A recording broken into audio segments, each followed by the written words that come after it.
So friends, right now currently this is one error coming in Facebook. This is a new problem in Facebook.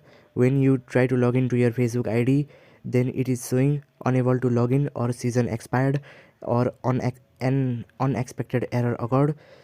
So it is a new problem in Facebook. Many of users are facing this problem, and this is for everyone is facing this problem. So when you try to log in to your account again, so this type of error will be shown here. So when you type your password and when you click on login, when you try to log in, then one error is showing here. So it is not login to your Facebook, and it is showing an unexpected error occurred, something like this.